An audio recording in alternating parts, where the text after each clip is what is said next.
Hi, I'm Cirra, the healer and captain of exceL's Angels, a Mythic Dungeon esports team who became known after we won the 2018 Mythic Dungeon Invitational. This video is a brief overview of what the MDI is. MDI, or Mythic Dungeon Invitationals, are WoW esports events in which teams of 5 look to complete Mythic Plus dungeons quicker than their opposition. The next major competition in the MDI circuit is MDI All-Stars at BlizzCon 2018 on the 3rd of November. The top 4 teams from the Mythic Dungeon Invitational 2018 qualified for this event, with Free Marcy from APAC being invited as the 4th team due to a disqualification.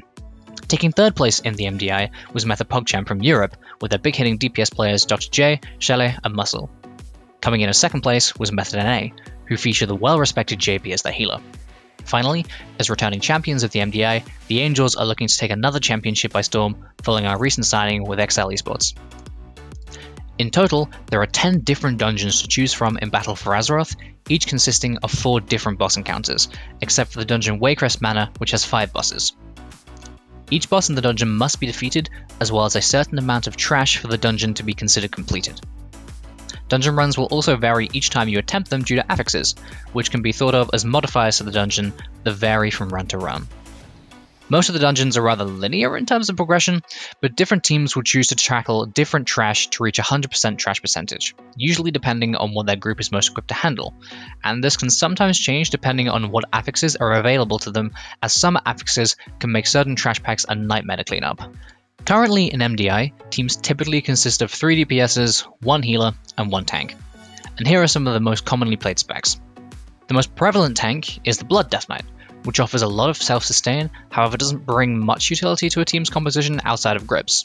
That said, at the Mythic Dungeon Invitational earlier this year, it was the only tank spec brought out in competitive play.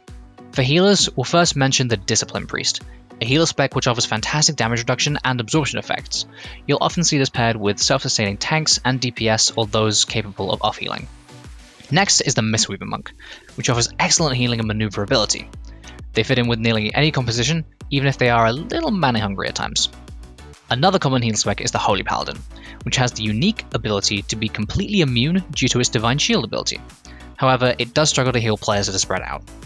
Finally, there's the Restoration Druid, who can utilize highly skillful DPS weaving to output a decent amount of damage and strong heals over time to heal the team. DPS specs are split into 2 categories, melee and ranged. For melees, there's firstly the less common Arms Warrior, which struggles due to its lack of AoE stun, but can earn its position in any composition with its high burst AoE. Secondly, there's the Outlaw Rogue, which fits into most compositions due to its significant AoE damage.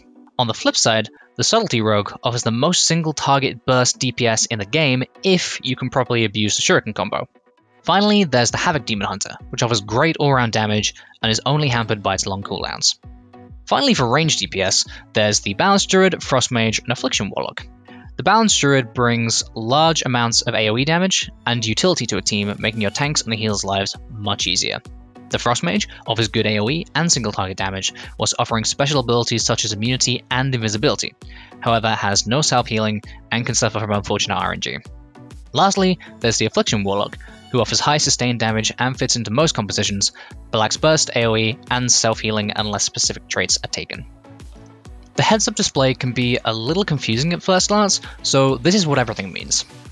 The top of the screen provides basic information about the current series, with gameplay from both teams displayed below. The green bar above the team's name shows the trash count earned by that team, and they must reach 100% to allow them to complete the dungeon. The 2 out of 4 indicates how many bosses have been defeated, and the tombstone icon represents the number of deaths each team has suffered.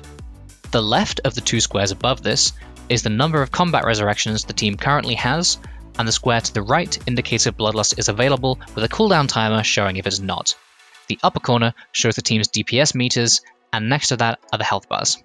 From bottom left to right, we have the key level and affixes, how many games each team has won in the current series, the split times of killing each boss, the total team deaths, and time penalties next to that.